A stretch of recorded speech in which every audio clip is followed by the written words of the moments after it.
You're listening to DraftKings Network.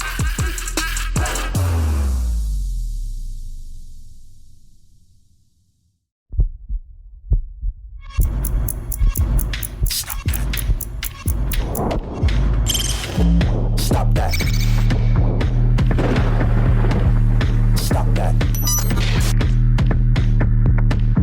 Stop that. Yeah, I hear him chat to the noise. Move too quick, can't stop for the talking.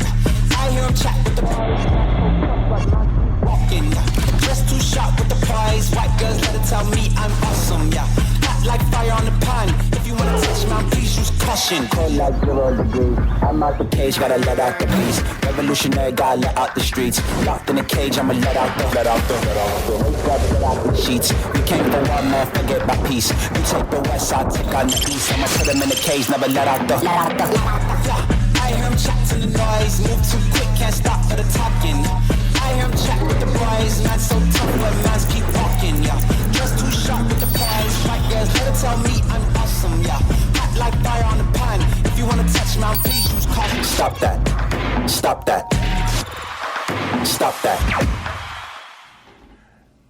I walk in today and I walk past Billy Gill muttering, I wasn't great today on God Bless Football. Spoiler alert. Stugotz mutters under his breath, Lisa Salters, give me a break. Enough. I mean, seriously. I mean, protecting the sanctity of the sideline report. Give me a break. I mean, Charissa Thompson, she told the truth. And Lisa Salters and Tom Rinaldi, whom I have great respect for, I do. Their jobs are difficult. They do a great job at it. But Charissa Thompson, she is not the first. She's not the only. She won't be the last. And if you're not embellishing your sideline reports, you're doing it wrong. Dan, if I had that opportunity, I'd be slinging stuff everywhere. I would. You have no idea. I mean, no idea. I've got a pretty good idea. Do you? Yeah, I mean, I've spent 20 years next year. It's not surprising to me that you would advocate on behalf of making shit up. Like, it's not. What do you mean? I mean, it's not in any way embellished, surprising. Dan. It's not making shit up. It's giving color, Dan. It's adding color to the palette. It's, taking Andy Reid, hey, what do you have to do, so the offense plays better in the second half, and then just kind of throwing it back to the guys. Hey, spoke to Andy, came out of the locker room, asked him what he had to do to make the offense better. He told me Patrick Mahomes sucked in the first half. But what about if she didn't talk to Andy? Yeah, that's what the story was, is that sometimes the coaches didn't talk to her and she would just invent things. So what did she say there? I got nothing. Back to you, Joe. Yeah, exactly right. Yes. No, you talk to no, guys, do you not know how television works? You talk to the producer and the coach never came out, so they wouldn't go to you. Right. It's a conversation that would happen before. But they go down every game. It'd be weird if they didn't go Billy, down. thank you, because I felt alone this morning listening to people argue on behalf of what difference does it make if she made a little shit up? And I'm like, it kind of matters. You're not supposed to make stuff up. Do your job. Yeah, but your job isn't to make things up. A lot of the stuff that they report is just stuff that you would call useless. It's like we got to put our ear to right. But do your job better. She's essentially saying, had I asked the coach this is what he would have said. Thank you. There's nothing wrong with that. There is. She's everything. right. There is. Oh, it's sideline reporting for the NFL. Who cares? Okay, but the problem is when you admit it, then you have an employee who is admitting to, I just invent reports sometimes. So then you question, well, do you invent reports every time? And then it's like, well, is everyone inventing reports? It's why Brian Williams lost his job. It's a fireable offense. We'll get to it in a second because there's stuff from yesterday locally that I want to get to. But that's what I walked into today. Why didn't you feel like you were great today, Billy, on God Bless Football? I had a food drive over the weekend. Thank you to everyone who came out, participated, contributed. Everyone, thank you, Tony, for wanting to come out. That really I wanted to come out, but I had a lot of things. Yeah. I had a baby shower. Same. And I'll tell the hungry game. people that they almost had food, but you didn't want to help out. Make it up for them. But tell them you have food when you I was don't on my have way, food. and then Just I had to go make to the it up. Dolphins It's okay. game, They won't feel their hunger. It's just a little embellishment. It's just the end of the year, things are starting to catch up. So that went a little bit late. I got up early to kind of go over and make my football notes to make sure that I was extra prepared for God Bless Football. I called Keenan Allen. I don't even remember who I called him. Mike Evans. Yes. It's been a, and we're getting towards the He end of the season. had a bunch of Mike Evans drops in him yesterday. Yeah. The Chargers are so good at losing. I'll say it again. They should do seminars on losing. Keenan Allen twice dropped. He dropped the ball that hit him squarely, like the point of the football hit him squarely between the numbers, and it bounced off his chest. He was standing in the end zone. That's Keenan Allen. Yeah. He also caught a lot of balls. I mean, they're losers, man. Brandon Staley got mad at everybody. We'll play that sound in a second. He's done. But before we get to that, there are a handful of things that I want to get to locally, because I'm legitimately wondering to myself, that moment when you stub your toe between where that pain, you know you're going to feel that pain, and it actually arrives at your head. Is that what Jalen Ramsey was feeling before the pain arrived yesterday of him writhing around on the floor? Because he did have a Rod Tidwell moment where he got broken rib. Now I'm pumping up the crowd. He got to be on the floor knowing he'd won the game, and not just won the game with one of the coolest plays I've ever seen a cornerback make. Because you're ending the game there. You're doing it in the end zone, and you're doing it. Look, man, I know that dude is athletic because I've told you before. In the history of Florida State football, it's like Warwick Dunn, Dalvin Cook, Peter Warwick, and Deion Sanders, and this guy. Because he's an athlete that stands out even among athletes. But that pick, like, I didn't think that was possible from the angle he was at. And I know he's got basketball hops, but I didn't think after the injury and everything else that he could do what he did there. And I thought it had to be one of the coolest feelings that a cornerback could feel, except for the part about writhing in pain on the ground because you've landed in a way that's super hard. Where do you think he was? Do you think that the pain is such?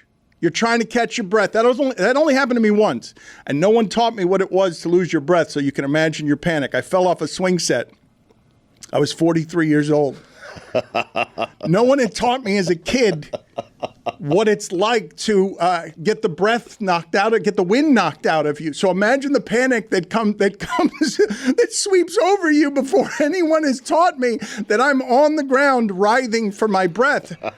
Jalen Ramsey feels good or bad in that moment? Well, hold on. Did you jump off the swing? How did you lose your breath? I fell on my back. Backwards? Swing set. Really? Yeah. How? I fell on my back. I don't know. I was clumsy 43. Did you guys used to do the thing where you would swing as hard as you can and then jump out and see who could go the furthest? Of course, yes. It's a miracle kids don't get more injured, right? Mm-hmm. Put it on the poll, please, Juju, at Batard Show. Is it a miracle that kids don't get more injured? Kids are lazy these days with swings. What? They all want their parents to push them and get them going. It's like, no, Right. back in my day, Use your feet. You can do it yourself. I'm telling you. Exactly. Yeah. Your kid's still young. Nah, she's 5. I'm telling you, she's got it in her. Figure it out. I'll give her one push now. I'll get her started with one, not even a hard push. That's all you get.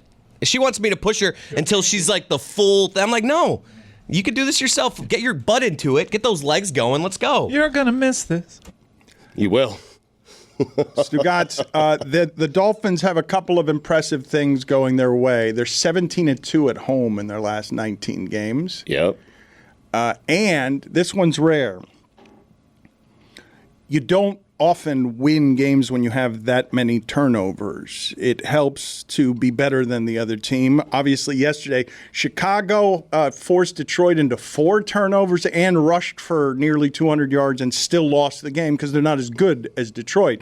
But the Dolphins being 4-1 under McDaniels when they're in the wrong place on turnover differential, the rest of the league is 31-85. When crazy they get out turnovered, and the Dolphins are 4-1. Even on a bad day for the Dolphins offense, they went their first 9 possessions of the game. They didn't punt. So they turn it over, but it's not. Tyreek Hill he's on pace for the first 2,000-yard season ever. Everyone knows they're going to throw the ball there, and it doesn't matter that everyone knows. But their defense won the game yesterday. And Bradley Chubb said, Stugotz, what you imagined was true, which is that he's never seen Vic Fangio laugh. Thanks. I like the clarification was smile, yes. Laugh, no. I saw a smile on occasion. He could stay upstairs, by the way, Chris. I mean, defense is playing well. The last few weeks, the Dolphins you can make the argument the defense has been the better unit ever since Philadelphia. I think that this team is becoming more balanced, and like Dan's point, the Dolphins have lost yesterday's game my entire life. Just, a game where they don't really have it. It's not the defense. How many rushing yards did the Raiders have? Like 38 or something?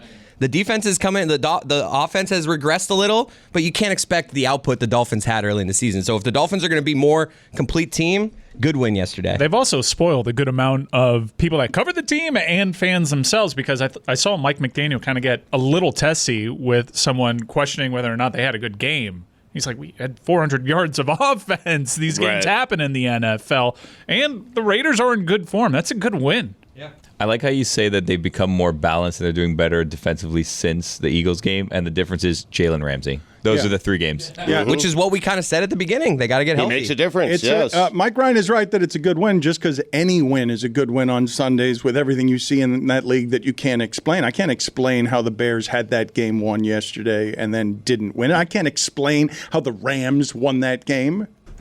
This was a classic take out the trash game for the Miami Dolphins. It's a game that you need to win no matter what. You take out the trash. It's not pretty. Sometimes you go out in chancletas that aren't yours, your mom's chancletas. You got to throw out the trash. Right. That's what this was for the Miami Dolphins. Take out the trash game. You do what you got to do. Keep it moving. Mm-hmm. They did get banged up. It's unfortunate. Achane again gets hurt, but all in all, when you struggle, you win a game like that. I do think that.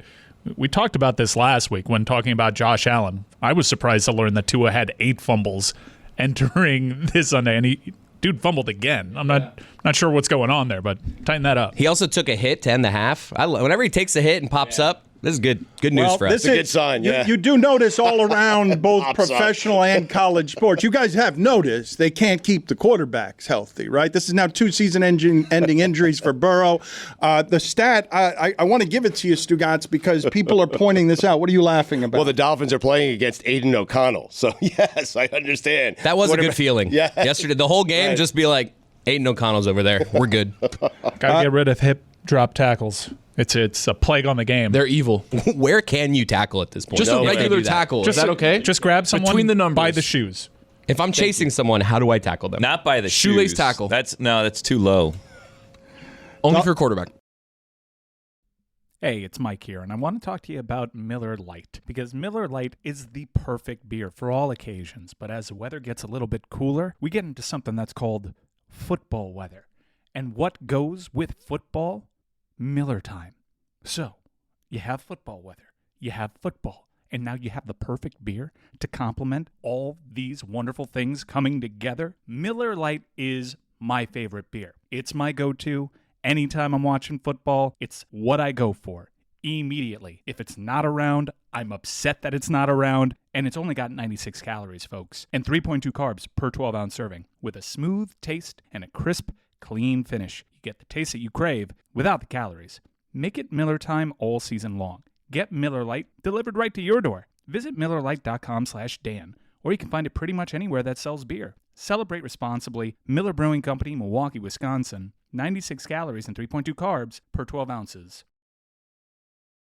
Kentucky Fried Chicken's 2 for $5 wraps are back. And they're even introducing a new mac and cheese chicken wrap. Are you kidding me? Mac and cheese in a wrap? 2 of my favorite things in the entire world. That is in addition to the classic and spicy slaw wraps. Creamy mac and cheese, a hand-breaded crispy chicken tender, and 3 cheese blend, all wrapped in a pillowy tortilla.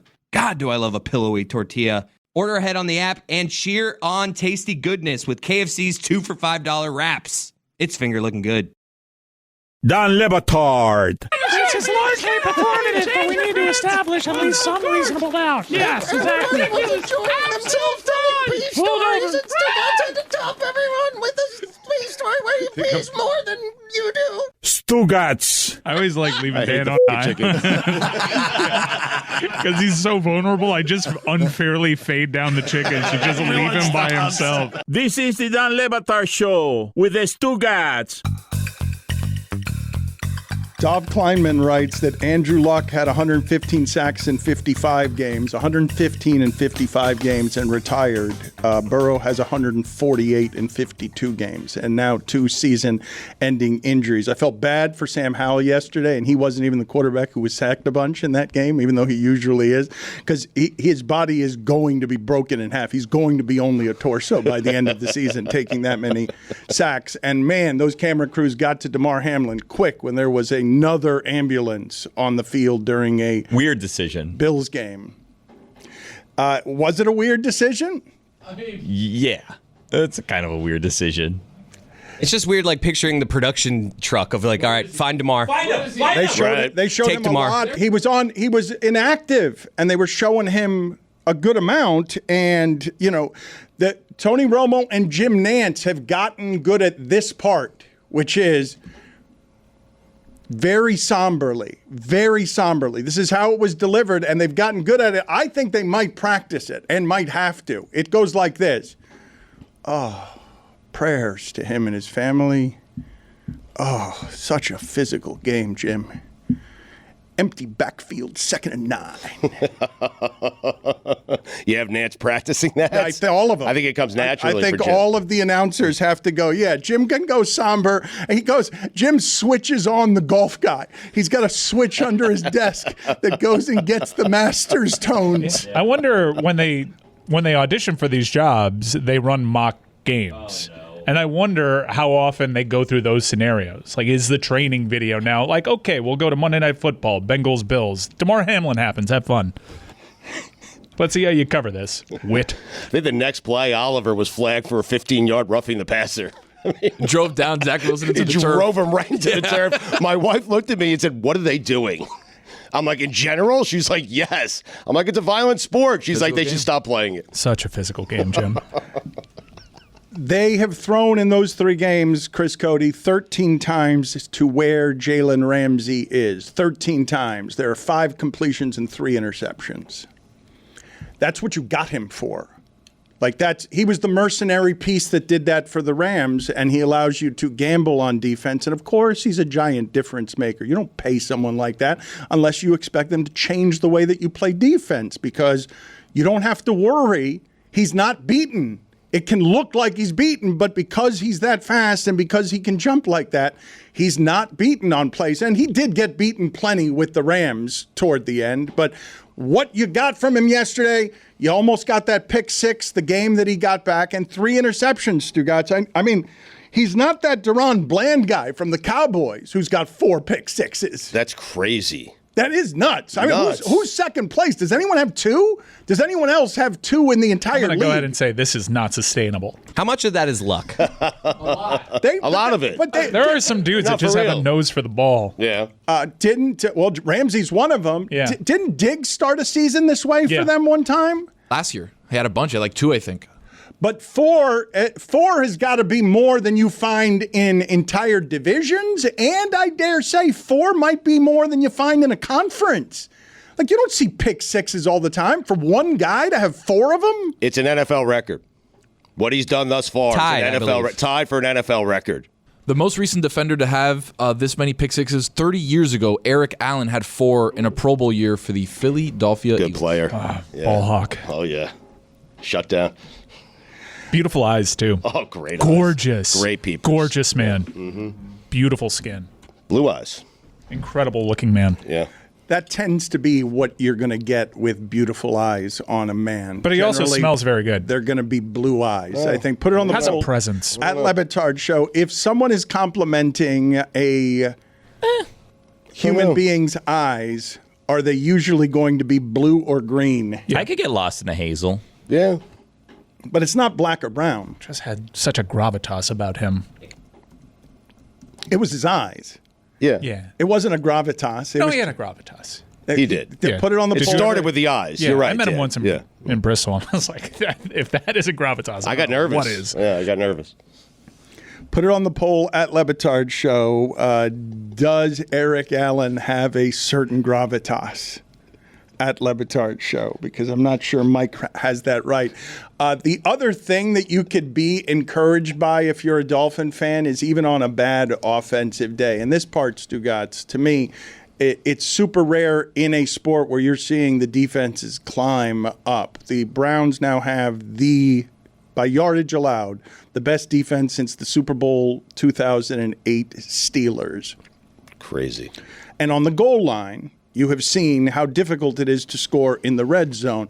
Dolphins 3rd and 10 on one of those touchdowns, the one to Ahmed. Like, they just designed something. A great play. They just designed something that the guy's running straight up the middle of the field. Nobody touches him. It's the easiest play you'll ever see because they've called exactly the right thing for what the Raiders were doing, which is vacating the center of the field. That's a confidence in staff that I just haven't had around here in a while, where I'm like, look, man, if they're calling the plays, I trust their process. The result might not be what I want, but I am trusting that the coach has got under control because Ahmed, I don't even mean to do this to him like it's I don't mean it as an insult, but that's not the guy you go to in goal line situations. They're just doing it because they've got scheming. Their running back is going to score in that situation, no matter who the running back is, because of how well they're coached scheme-wise in a way that's obvious to everyone in the league. And the crazy thing is, if you tell me what's the thing that the Dolphins do well, they get the middle of the field open for Tyreek, for Waddle, for Mostert, for anybody. And when I was watching from the end zone angle because that's where my seats were, and I've got kind of the all-22, and I'm like, guys, the middle of the field's open. If I see it on my ass on the chair with a beer, how does the defensive coordinator not see it, and they still can't stop it? How did it feel being in the November heat? Because the Dolphins don't have cold weather games. It's not just easy opponents on the schedule. It's not just home games. They've got one possible cold weather game before the playoffs start. Like, they really do have a chance. 17-2 at home. They've clearly got a home advantage over the last few years. And they have that one game at Baltimore, which has the potential to be a cold weather game. And what a massive game that's going to be. But that's how the Patriots made the Super Bowl every year. They'd get the bye. They'd have the good regular season record. They'd feast on the AFC East, and then they would play home games during the playoffs. 2 home games, win them both, go to the Super Bowl. And they did, just about every year. There is a benefit. Like the Dolphins, Chris Cody was talking about the idea that the Dolphins have lost that game his entire lifetime, and I'm on a bunch of text threads with Dolphin fans who are just expecting still to lose that game because of what the last 20 years have been. Negative Dolphin fans who still expect that they're the same old Dolphins. Stugotz, they've been scarred by Novembers and Decembers in the past. This team does not play second half of seasons organizationally for a generation that you have any confidence that they're going to win, but everything is set up. They're 7-3 with health issues, Stugotz. Yes. Do you feel like they need home field advantage to get to the Super Bowl? Yes. Like, if they go on the road, they're not doing it, right? Well, they've lost their road games against home teams. You do that once in the playoffs, your season's over. Right. When they go on the road, their offense gets slowed as well against the good teams. You have seen that performance yesterday. All of us can see in a playoff game because we've watched it happen 4 times this season, where it's not historic offense you're getting from them. It's a little constipated, and Tua turns the ball over a couple of times, and Sanders misses a kick. I know that always happens. Billy, I know you were done with him. He made a couple yesterday, but I know you were done when he missed that first 50-yarder. If that guy's out there, Billy, if that guy's out there kicking a 50-yarder, you think he's going to miss. Oh, yeah, obviously. And guys, I feel embarrassed to say this, but say it. I wanted him to miss that second one back to back within a minute of each other. Just so you could have a take? Yes. Yeah. Yeah. I was rooting It's all for about it the so take. hard. What the hell are we doing here? I mean, so hard. We're giving takes. I have the utmost confidence in this team, so I said, you know what? If he misses this one, they can still come back. But if he misses this one, we're gonna feast tomorrow. But we didn't. So yeah, it's a win-win. It seems like. I'm worried about this Jets game. No, you're not. I'm worried about this. You're Jets not game. worried about this Jets game. Get out of here. I'm a little bit worried about this Jets game. Why? We need Robert Hunt back because Quinnen Williams is a menace. Their entire defense is terrifying. Their defense is good. Their defense can win that game on Friday. No. Their defense can win that game on Friday. I don't like any game that's played on the MetLife field at all. I'm worried about this game on Friday. Mark it down. Whoever's marking things Billy, down. I'm with you on this, okay? I'm with you this way. If you are a human being who lies and tells me that you saw that coming from Tommy DeVito yesterday? Tony, don't. I could have told you. Tony. I could have told you. Tony. There were signs, Dan. There were signs. Yeah, 2 touchdowns the weekend. Gritty kid. Did you see how he celebrates touchdowns? Yeah. He runs down the field with the Italian fingers. I don't know if that's going to be allowed 15 years from now. I think I've heard some comedians do bits on this, on the idea that we're Some things should just be allowed forever. Yeah. He's Italian. Yeah. I'm with you. Sebastian can be a parody of Italians, can be a caricature. Tommy DeVito's allowed to be too. Did you see that guy's family? I agree with you. I'm just saying that 15 years from now, I don't know what's going to be permissible and what's not. And I wonder if perhaps that will be viewed as something that is anti-Italian in a way that... He's Italian. He's a Jersey Italian. But Dan is He right. can't do the Italian finger. It's changing quickly. It's not cultural appropriation if it's your Right. culture. But 15 years from now, outta here. I don't know. No, he's allowed. Nothing lives forever, Mike. He's allowed. I don't know. Danny DeVito can get drunk on limoncello. Tommy DeVito can do the Italian finger celebrating a touchdown. I agree with you. I just am arguing on behalf of not knowing when I'm 70, what's allowed and what's not allowed anymore. I'm guessing at this accelerated rate. Are you trying to do it all now before it's not allowed? I'm confused. Are you trying to cancel the Italian fingers, Dan? Who are you to tell an Italian he can't do the Italian fingers? This is not something where you should weigh in. Is that what we're calling it?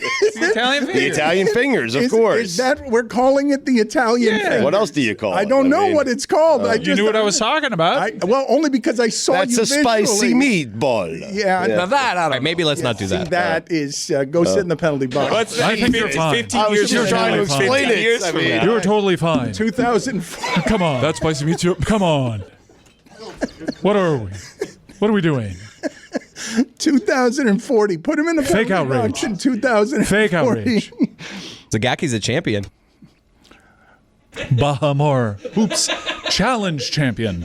I was asking the Elser staff to get me a bed sheet to put on a banner so that we could raise raise the banner to Bahamar University of Miami College Basketball Prestigious. In an empty ballroom in the Bahamas. Brought to you by Williamson Cadillac. Championship. Kicking the holy hell out of Kansas Williamson State. is Miami. I can't look. I want you two to debate each other as fake Zagakis, both of you. You don't have to do it now. I got some good Seems video. like you're applying the pressure. I just want you to work on it. I want to plant the seed. Debate brought to you by Ed Morse. Ed Morse, of course. Peloton is your stage to work out like nobody's watching. A Peloton in your house means you make the rules. You exercise when you want, how you want, sing as loud as you want, wear what you want, or nothing at all. When you spend your hard-earned money, you don't just buy a Peloton, you open the door for you to do you. And nothing beats the feeling of exercising on your own terms, with or without clothes on. With up to $700 off your Peloton Bike Plus purchase, there's no better time to bring one home for the holidays and work out like nobody's watching. Peloton is your stage to unleash the real you, the clothing optional you. You want to try a climb or a low-impact ride class? You can. Or hop off Ike and pivot the screen to do a bar, strength, or yoga class? You can. Make yourself uncomfortable in the comfort of your own space and your own skin, free of judgment, free of inhibitions. It's a fitness entertainment mashup that'll have you singing at the top of your lungs, sweating, and moving like you'd never do with others around you. Peloton's best offer of the season. Head to onepeloton.com/deals. All access membership separate. Terms apply. Dan Le Batard. We got Afrini Hardaway. Afrini? Who was Afrini Hardaway? I was trying to read fast. UD was on the team. Luke Jackson. Bobby Jones. The Matrix, Shawn Marion. Stugotz. Zoe, Shaq, Smush Parker. Chris Quinn. Wait a minute. D. Wade. Wait a minute. Jason Williams, Darrell Wright. I mean, stacked roster. This is the Dan Le Batard Show with the Stugotz. Chris Cody, what was that stat you were giving me during the break on the Chargers? Dan, there's only one quarterback, and you kind of gave away the answer to this with that, what you just said. There's only one quarterback with 30 losses since the start of 2020. And if you couldn't tell by Daniel Jones? the happiness in my tone, it's Justin Herbert. But you're a Chargers fan. That was a thing, Billy. Come on. You left Tua behind to go to the side of Herbert. I was more just trying to, I was trying to fire the Dolphins up. I knew if I did that, they'd be like, all right, now it's time to get serious, guys. Put it on the poll, please, Juju. Is Justin Herbert the most beautiful loser you have ever seen? This is the last 12 games from the Chargers. Are you ready? Lose by 3, lose by 1, lose by 2, lose by 3, lose by 3, lose by 14, lose by 3, lose by 3, beat 3 backup quarterbacks, and beat Kirk Cousins. Kirk Cousins is the only good win that they have, and all they do is lose close games. And yesterday, seeing the Packers, I mean, it's the defense's fault. Herbert will get blamed for being a loser, but that defense is godforsaken. Not according to god-awful. Brandon Staley. Yep. He put the blame on his offense. On Eckler. On Eckler specifically, Yes, without on that naming fumble. names. Yeah. Quentin Johnston also catch that ball, brother. Yeah, that was in the bread basket. Yeah. Well, Keenan Allen had 2 of those. He had, But two. not that one, Dan. That one was egregious. No, the one I would say Tony, the tip of the football. You heard the thud hit him between the numbers. Dude, they lose that game because He of also the Johnson caught drop, 10 though. passes for 110 yards and a touchdown. You can't get mad at Keenan Allen. Have you seen what's growing out of his shoulder? That guy sacrifices every day. That guy had 2 drops. He has a spike growing out of his shoulder. It's a He's little bone fine. spike. 2 drops that cost them touchdowns. They had to settle for field goals. But Stugotz, I wanted to talk about the University of Miami this weekend. Baja Mar champs. Thank you. Finally, we can get into this. Wooga Poplar's gotten better. Nigel Pack, player of the tournament. Norchan Omir developing nicely. I think this guy is a pro. Great handles, that smooth, soft touch from the outside. He is a natural three-point shooter. In rhythm, I'm liking what I'm seeing over there. This is a top 10 team. You better get used to it. The Blue Bloods are back. Not the University of Miami team I was talking about, although, Chris Cody, a couple of years ago, you were asking us, I remember the conversation, because you're like, how good is Miami? And we're like, they're kind of Final Four good. They're good enough, and they've been for a couple of seasons Final Four good, and this team might be better than all of them because they dragged Kansas State. Like, that was not close, and we told you before that Wooga is ready to make a jump that I believe will replace the inefficient things that Wong was. Yeah, Wong was a great college player, probably should have his jersey honored by the university, but also he would go missing sometimes, and he wasn't the most efficient player. You lose Jordan Miller, who allowed them to do a lot of things defensively, but Cleveland's kind of assumed that role, and he's a more natural cutter to the basket. He's been a great pickup in the portal, and Wooga is looking like a lottery pick. Are we better than last year? I don't know why I said we. Yeah. I think we are. I don't know if that'll. I don't know. It's hard to make it to the Final Four. It's a very difficult. That's what I'm saying. It's unfortunate that the year after they make that run, they're better. Just because the odds would think that you wouldn't make that deep of a run. How'd you guys fall for this trick? What? I mean, how'd you fall for this trick? What? Dan wanted to talk Canes football. Mike brought it to Canes basketball. You guys are still won a talking Canes championship. basketball on a Monday. They won a championship. 2-0. A very prestigious championship. And Mike 5-0. doesn't They want don't just give away Baja Mar Hoops Challenge championships. Enough. Put it on the poll, please, Beat Juju. an SEC and a Big 12 school.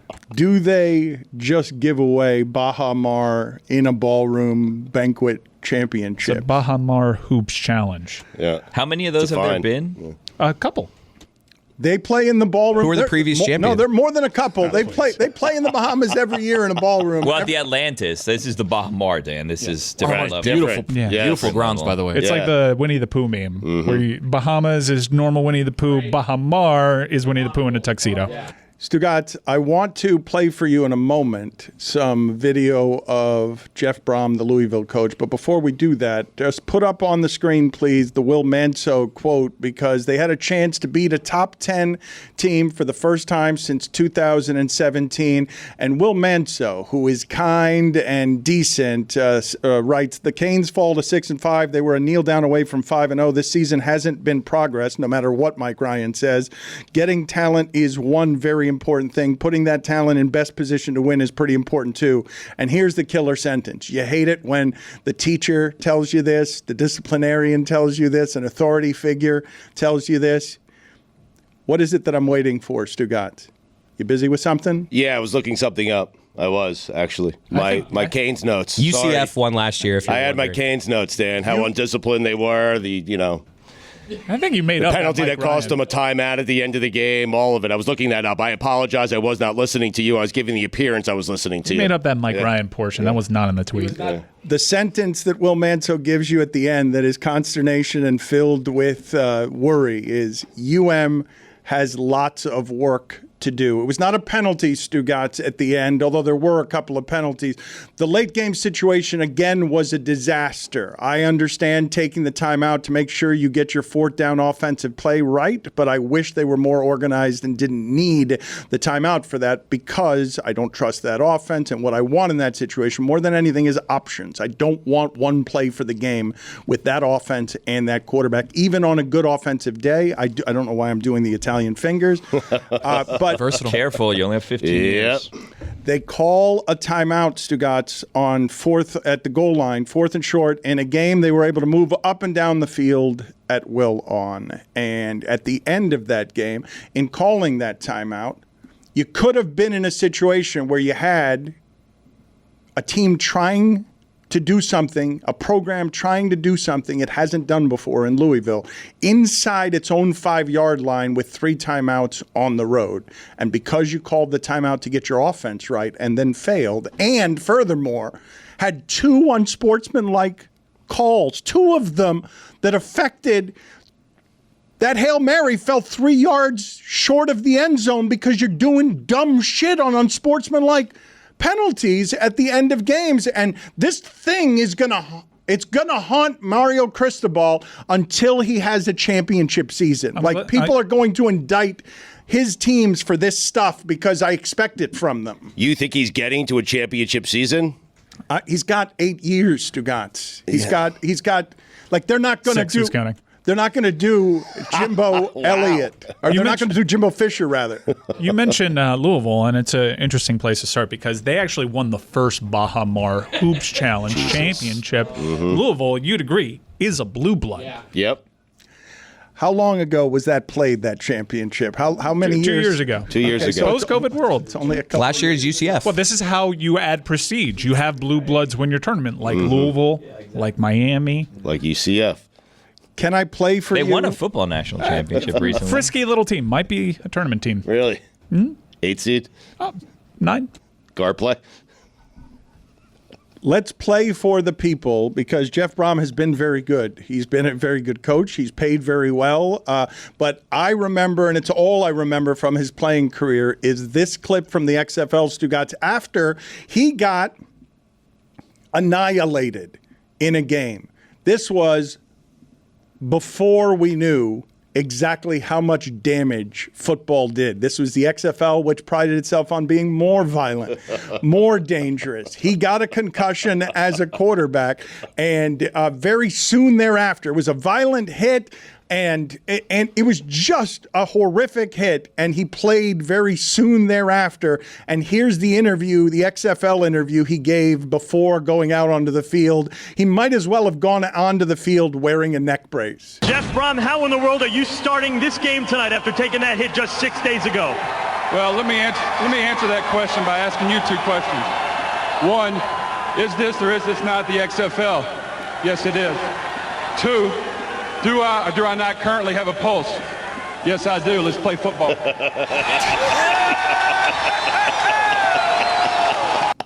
Gamer. He's right on both accounts. I mean, it was the XFL, and he did have a pulse. He's a good coach. That was the best XFL, right? Yeah. Of the XFLs, the first one. And, I have a special place in my heart for all of them. We'll see what this merger has in store. How did you feel about losing that game? I think Will Manso makes good points, yeah, and you wish he could go back to that Georgia Tech game just because it would make the season feel different. I think there is progress, but ultimately people that aren't paying attention to every snap are going to look at the win-loss column and say, how is this team just one win better? That's not what this year was about. And I largely agree. And I think if they don't win it, they're like an 8.5-point favorite at Boston College. I think a 6-win season is not as disastrous as you can assume because it would just be a redux of last year, but it's not. It's pretty bad. It's pretty bad. And you can talk yourself into having a little bit more hope. The way that these games have kind of taken shape, kind of feels like 2016 a little bit when Mark Richt was starting to get things together. The team wasn't quitting. Like last year's team would have been checked out at this point. They're fighting till the end. That's not what this season was about, I'll say again. But they're losing one-score games. Louisville's a really good team. They've done a lot of great stuff with NIL and the portal. Their coach totally depants Lance Guidry, who I rate highly. I think Lance Guidry's been one of the bright spots on this team. Jeff Brom totally changed some of the stuff that they were doing on offense, knowing that Miami was going to sell out for the run game, and he used 2 tight ends that came into the game with 11 combined catches, and he made them look like NFL pros. Also, Kevin Coleman, that one stung. That one really stung because we thought we had Kevin Coleman on this team a couple of years ago, and then he pulled a Coach Prime thing and went to Jackson State and then became one of the bags of Louis that was lost on the way to Boulder. Is that also the play, though, where you get the added embarrassment of 2 Hurricanes just ran into each other in the secondary? I think Louisville players running 70 yards with the football? Yeah, a lot of these games, especially the last 2 weeks, is you've seen game-breaking speed. Mark Fletcher had a really good game, but when he gets to that second level, he's not pulling away from guys. There's very few guys on this team with that natural game-breaking ability. Brashard Smith kind of goes missing at times. You get guys that go into the second level. Florida State was really struggling, and Benson just takes a 16-yard counter, which would be a 16-yard counter for someone like Chaney or Fletcher, and he houses it. I think Miami needs that. But ultimately, I'm not going to push back too much on Will Manso. They have a lot of work to do. Let's get to all those notes Stugotz was going to get to in his on my phone. In his phone. So just undisciplined, very undisciplined team. Mario always has excuses after the game. He's 73 and 72 now, career as a head coach. He was fired from FIU. Look how good Oregon's playing since he left. I just wonder, Dan, is he a good coach? That's it. That's what I wrote down. Is he a good coach? Is he a good game day coach? Is he?